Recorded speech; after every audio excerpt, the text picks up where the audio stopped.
بسم اللہ الرحمن الرحیم۔ سامعین و ناظرین و شائقین، آج کا ہمارا لیکچر اسم کے اور فعل کے علامات کے حوالے سے ہے اور نہایت اہم ہے، اس لیے اسم کو سمجھنے کے لیے، اس کو ممتاز کرنے کے لیے، دوسری چیزوں سے ممیز کرنے کے لیے اس کی علامتوں کو سمجھنا ضروری ہے۔ اسم کی علامتیں اگر ہمیں یاد نہ ہوں تو ہو سکتا ہے ہم کسی فعل کو اسم فرض کریں یا کسی اسم کو فعل فرض کریں اور پھر اس کے اوپر اسم کے احکامات جاری کریں، یا فعل ہو اور اس کے اوپر اسم کے علامات جاری کریں، تو نہ جملہ صحیح ہو سکتا ہے نہ اس کا معنی صحیح بیٹھ سکتا ہے۔ لہٰذا علامتوں کو سمجھنا نہایت ضروری ہے تاکہ ہمیں پہچان حاصل ہو جائے کہ یہ اسم ہے اور یہ فعل ہے اور یہ حرف ہے۔ تو علامت جو ہے، جس طرح لکھا گیا ہے، علامت وہ چیز جس سے کوئی دوسری چیز پہچانی جائے۔ مثلا کہیں دھواں اٹھ رہا ہے تو ہم کہتے ہیں نیچے کہیں آگ لگی ہے اور یہ اس آگ کا دھواں ہے، تو دھواں آگ کی علامت ہے۔ چاہے وہ سگریٹ کا دھواں ہے تو نیچے سگریٹ ہے جو جل رہا ہے۔ اسی طرح علامات ہیں اسم کی اور علامات ہیں فعل کی۔ اسم کی علامات فعل کے اوپر کبھی بھی نہیں ہو سکتی اور فعل کی علامات اسم کے اوپر کبھی بھی نہیں آ سکتی۔ اس لیے یہ علامتیں کسی کو یاد ہوں تو وہ یوں سمجھو قرآن اور سنت میں، عربک لٹریچر میں جتنے اسماء ہیں ان کو وہ پہچان گیا کہ جی یہ اسم ہے۔ اور جتنی آگے پڑھیں گے ہم فعل کی علامات ہیں، ان علامات کو کسی نے پہچانا تو قرآن اور حدیث اور عربک لٹریچر کے اندر جتنے افعال ہیں ان سب کا علم اس کو حاصل ہو گیا۔ وہ پڑھتے ہوئے معنی اس کو نہ بھی آتا ہو لیکن وہ سمجھ جائے گا یہ اسم ہے اور یہ فعل ہے، اس میں وہ غلطی نہیں کرے گا۔ اب یہاں پر دیکھتے ہیں اسم کی علامات مندرجہ ذیل ہیں۔ کلمہ ہے، کلمہ کے شروع میں ال ہونا، ال آ جائے، جیسے الشمس، القمر، الجامعۃ، الکتاب، الحمد، یہ سب اسماء ہیں۔ اور دوسری علامت کلمہ کے ابتدا میں حروف جارہ میں سے کسی حرف کا آنا۔ مثلا اب یہ حروف جارہ جو ہیں، جارہ معنی جر دینے والے، جر زیر کو کہتے ہیں، اور یہ اثر ہوتا ہے اس حرف کا جس حرف کی وجہ سے یہ زیر آیا ہے۔ کسی کلمہ کے اوپر زیر آ جائے، زیر داخل ہو جائے تو سمجھو اس کے ابتدا میں ان 17 حروف میں سے کوئی حرف ہوگا، یا وہ آگے چل کر پھر مضاف ہوگا۔ تو یہ 17 حروف جارہ ہیں اور یہ 17 جو ہیں کسی فعل پر ہی داخل نہیں ہوتے، اسم کی علامت ہیں، اسم پر ہی داخل ہوں گے اور اس اسم کو مجرور کریں گے۔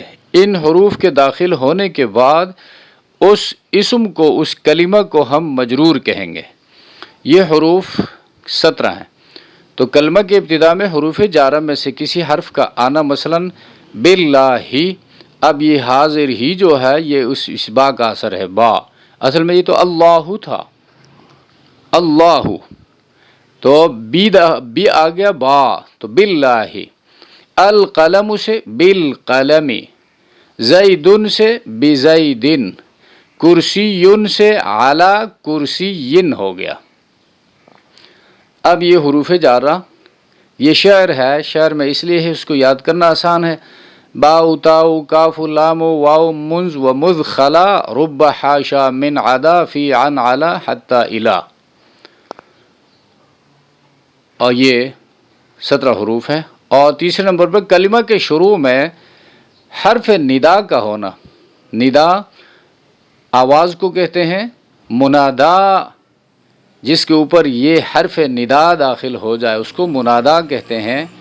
اور ندا اس سے مقصود کیا ہوتا ہے؟ ان حروف کے استعمال سے عربی زبان کے اندر ان حروف کے استعمال سے کسی کی توجہ کو اپنی طرف پھیرا جاتا ہے، موڑا جاتا ہے، اس لیے ان کو حروف ندا کہتے ہیں۔ یہ حروف 5 ہیں، یا، ایا، حیا، ای اور آ، اس کو حمزہ مفتوحہ کہتے ہیں، حمزہ زبر آ۔ یہ حروف کسی کلمہ پر داخل ہو جائے تو وہ بھی اسم ہوگا، جیسے دیکھیں یا اللہ،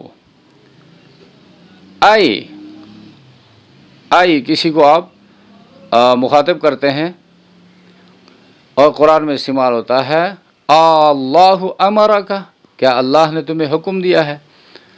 چوتھے نمبر پر کلمہ کے آخر میں تائے تانیث متحرک کا ہونا۔ تائے تانیث متحرک معنی حرکت اس کے اوپر آ جائے، زبر، زیر، پیش، ان میں سے کوئی حرکت آ جائے اس کو متحرک کہتے ہیں۔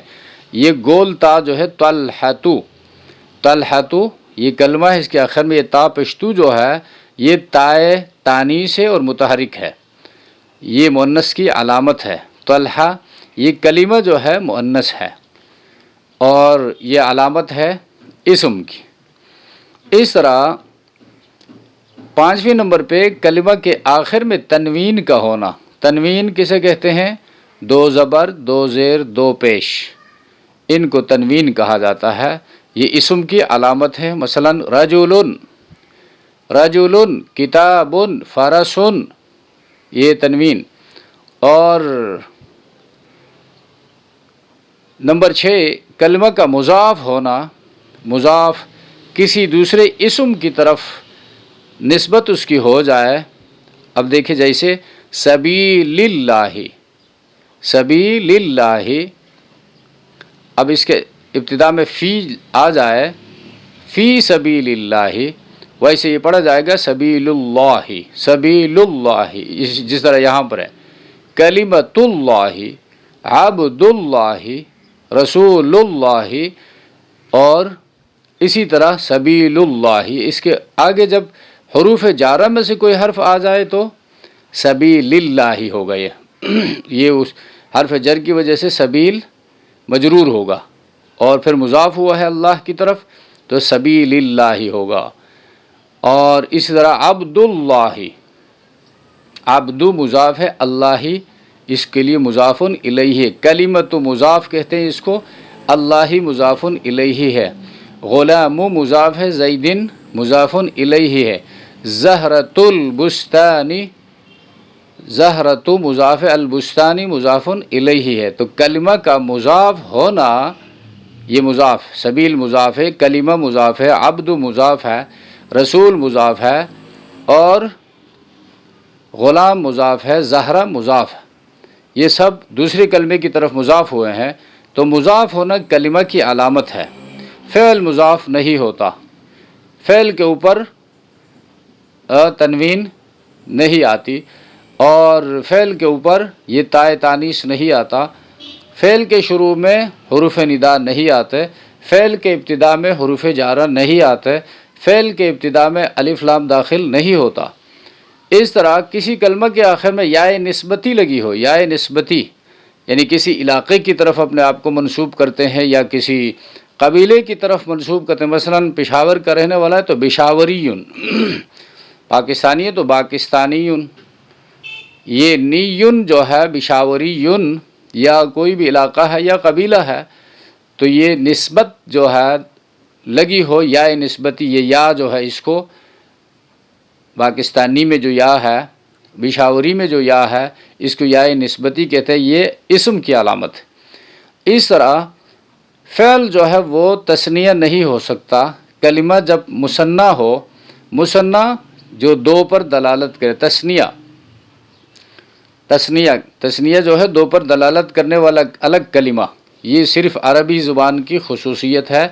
دنیا کے کسی زبان میں تثنیہ کا جو تصور ہے یہ اصطلاح تثنیہ کی نہیں ہے، صرف عربی زبان میں 2 کے لیے الگ لفظ استعمال ہوتا ہے۔ مثلا ایک آدمی ہے تو رجلن، اور 2 ہے تو رجلانی، دو سے زیادہ ہو گئے تو رجال. تو مثنیٰ کا معنی دو پر دلالت کرنے والا ہونا. کلمہ دو پر دلالت کرے تو وہ اسم کی علامت. اور کلمہ جمع ہو، مثلا رجل مفرد ہے، رجلان تثنیہ ہے، رجال اس کی جمع ہے، تو یہ اسم کی علامت ہے.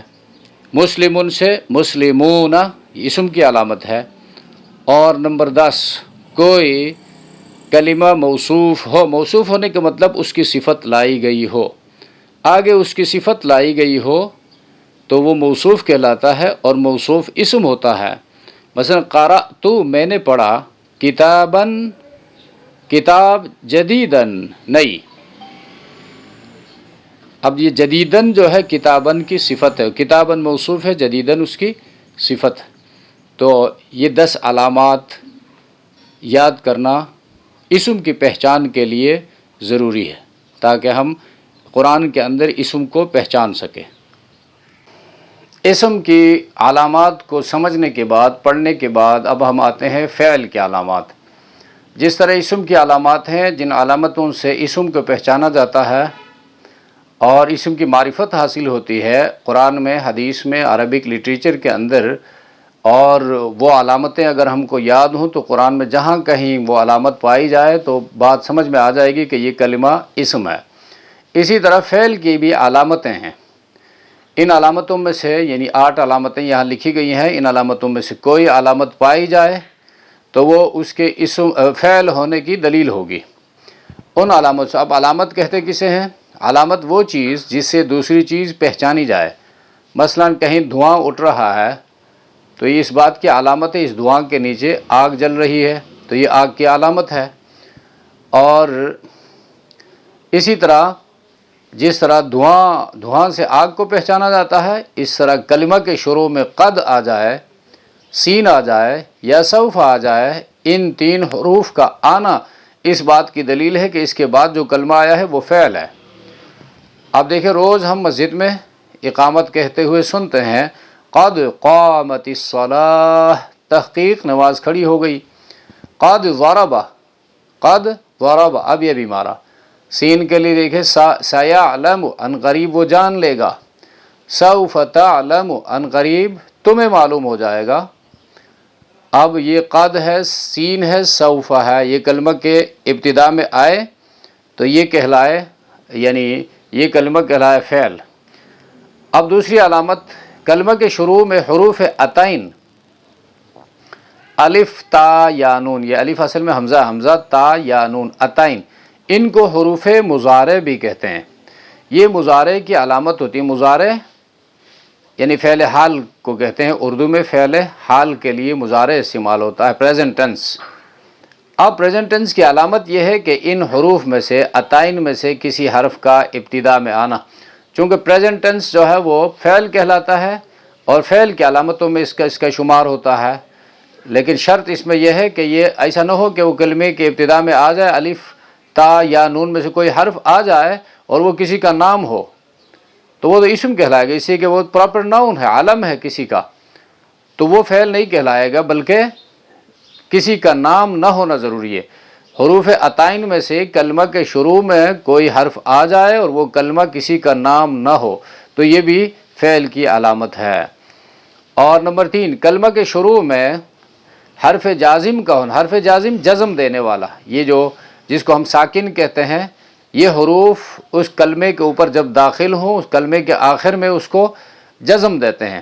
لم، یہ حروف جازمہ کہلاتا ہے. لم، لما، لام امر، لائے نہیں، یہ 4 حروف ہیں جو فعل کے اوپر داخل ہوتے ہیں اور اس کو جزم دیتے ہیں. دیکھو یفعل سے لم یفعل، لما یفعل، لیفعل، لا تفعل، دیکھو سب میں جزم کر دیا. کلمہ کے شروع میں حروف ناصبہ میں سے کسی حرف کا، ناصبہ نصب آپ پہلے پڑھ چکے ہیں، نصب جو ہے زبر کو کہتے ہیں، فتحہ، یہ نصب دیتے ہیں، مفتوح کرتے ہیں یہ حروف.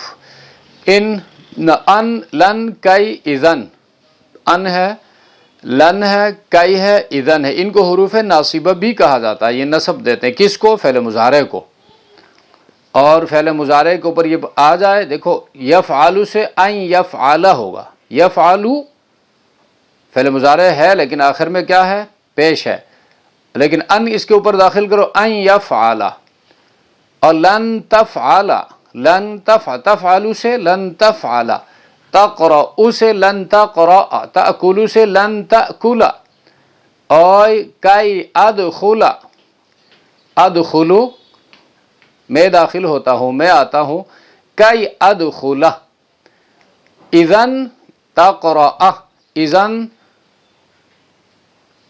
افلح یفلح، اذن تفلح، یہ اذن جب داخل ہو جائے فعل مضارع کو یہ نصب دیتے ہیں۔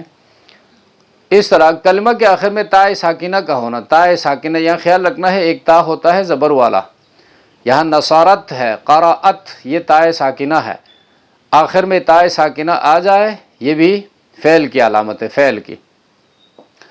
اور کلمہ کے آخر میں نون تاکید ثقیلہ آ جائے، نون تاکید ثقیلہ، وہ نون جو تاکید کے لیے آتا ہے اور ثقیل اس کے اوپر تشدید ہوتا ہے، اس کو نون مشدد بھی کہتے ہیں، اس کی شکل ایسی ہوتی ہے، نون اس کے اوپر اور 3 دندانوں والی علامت، نون مشدد۔ دیکھو اس کی مثال اکتبن، یفعلن، اور یا نون خفیفہ، خفیفہ آسان کو کہتے ہیں، جو ادائیگی میں ہلکا ہوتا ہے، آسان ہوتا ہے، اکتبن، اکتبن یہ نون ساکن ہے، اس کو نون خفیفہ کہتے ہیں، یہ نون مشدد ہے، اس کو نون ثقیلہ کہتے ہیں۔ یہ جب آخر میں آ جائے تو یہ بھی فعل کی علامت ہے۔